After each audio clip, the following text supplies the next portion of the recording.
আমি অন্তপুরের মেয়ে, চিনবে না আমাকে। তোমার শেষ গল্পের বইটি পড়েছি শরৎবাবু, বাসি ফুলের মালা। তোমার নায়িকা এলোকেশের মরণ দশা ধরেছিল 35 বছর বয়সে। 25 বছর বয়সের সঙ্গে ছিল তার রেশারেশি। দেখলেম তুমি দাসয় বটে, জিতিয়ে দিলে তাকে। নিজের কথা বলি, বয়স আমার অল্প। একজনের মন ছুঁয়েছিল আমার এই কাঁচা বয়সের মায়া, তাই জেনে পুলক লাগতো আমার দেহে। ভুলে গিয়েছিলাম অত্যন্ত সাধারণ মেয়ে আমি। আমার মতো এমন আছে হাজার হাজার মেয়ে, অল্প বয়সের মন্ত্র তাদের যৌবনে। তোমাকে দোহাই দিই, একটি সাধারণ মেয়ের গল্প লেখো তুমি। বড় দুঃখ তার স্বভাবের গভীরে অসাধারণ যদি কিছু তলিয়ে থাকে কোথাও। কেমন করে প্রমাণ করবে সে? এমন কজন মেলে যারা তা ধরতে পারে? কাঁচা বয়সে জাদু লাগে ওদের চোখে, মন যায় না সত্যের খোঁজে। আমরা বিকিয়ে যাই মরিচিকার দামে। কথাটা কেন উঠল তা বলি। মনে করো তার নাম নরেশ। সে বলেছিল কেউ তার চোখে পড়েনি আমার মতো। এত বড় কথাটা যে বিশ্বাস করব সাহস হয় না। না করব যে এমন জোর কই। একদিন সে গেল বিলেতে, চিঠিপত্র পাই কখনো বা। মনে মনে ভাবি রামো রামো, এত মেয়েও আছে সে দেশে, এত তাদের ঠেলাঠেলির ভিড়, আর তারা সবাইকে অসামান্য। এত বুদ্ধি, এত উজ্জ্বলতা, আর তারা সবাইকে আবিষ্কার করেছে এক নরেশ সেনকে। স্বদেশীদের পরিচয় চাপা ছিল 10-এর মধ্যে। গ্যালোমেলের চিঠিতে নরেশ লিখেছে লিজির সঙ্গে গিয়েছিল সমুদ্রে নাইতে। বাঙালি কবির কবিতা 2 লাইন দিয়েছে তুলে, সেই যেখানে উর্বশী উঠছে সমুদ্র থেকে, তারপরে বালির পরে বসলে পাশাপাশি, সামনে তুলছে নীল সমুদ্রের ঢেউ, আকাশে ছড়ানো নির্মল সূর্যালো। লিজি থেকে খুব আস্তে আস্তে বললে, এই সেদিন তুমি এসেছ, 2 দিন পরে যাবে চলে। ঝিনুকের 2টি খোলা, মাঝখানটুকু ভরা থাক একটি নিরেট অশ্রুবিন্দু দিয়ে, দুর্লভ, মূল্যহীন। কথা বলবার কি অসামান্য ভঙ্গি। সেই সঙ্গে নরেশ লিখেছে কথাগুলো যদি বানানো হয় দোষ কি, কিন্তু চমৎকার। হিরে বসানো সোনার ফুল কি সত্য?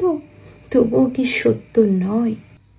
বুঝতেই পারছো, একটা তুলনার সংকেত ওর চিঠিতে অদৃশ্য কাঁচার মতো আমার বুকের কাছে বিধিয়ে দিয়ে জানায়, আমি অত্যন্ত সাধারণ মেয়ে। মূল্যবানকে পুরো মূল্য চুকিয়ে দেই এমন ধন নেই আমার হাতে। ওগো, না হয় তাই হলো, না হয় ঋণী রইলেন চিরজীবন। পায়ে পড়ি তোমার, একটা গল্প লেখো তুমি শরৎবাবু, নিতান্ত সাধারণ মেয়ের গল্প, যে দুর্ভাগিনীকে দূরের থেকে পাল্লা দিতে হয় অন্তত 5-7 জন অসামান্যের সঙ্গে, অর্থাৎ সপ্তরথিনীর মার। বুঝে নিয়েছি আমার কপাল ভেঙেছে, হার হয়েছে আমার। কিন্তু তুমি যার কথা লিখবে তাকে জিতিয়ে দিও আমার হয়ে।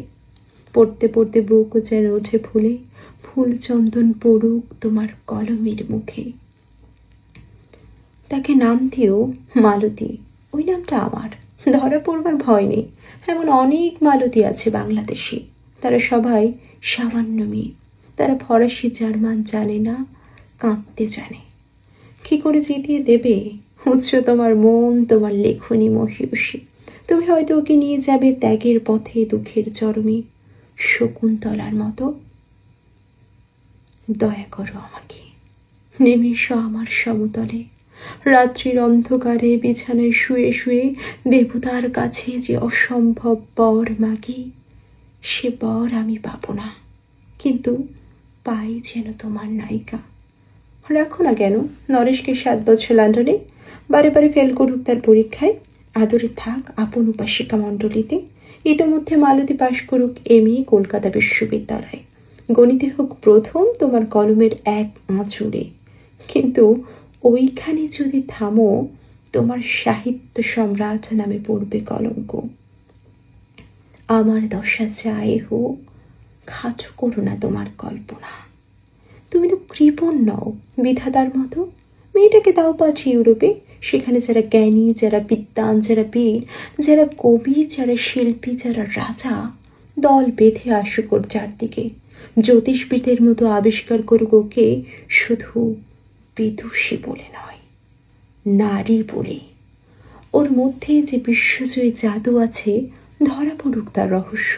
মূর্খের দেশে নয়, যে দেশে আছে সমস্তার, আছে দরদি, আছে ইংরেজ, জার্মান, ফরাসি। মালতীর সম্মানের জন্য সভা ডাকা হোক না, বড় বড় নাম যাদের সভা। মনে করা যাক সেখানে বর্ষণ হচ্ছে মুষলধারে চাটুবাক্য। মাঝখান দিয়ে সে চলেছে অবহেলায়, যেন ঢেউয়ের উপর দিয়ে বালির নৌকো।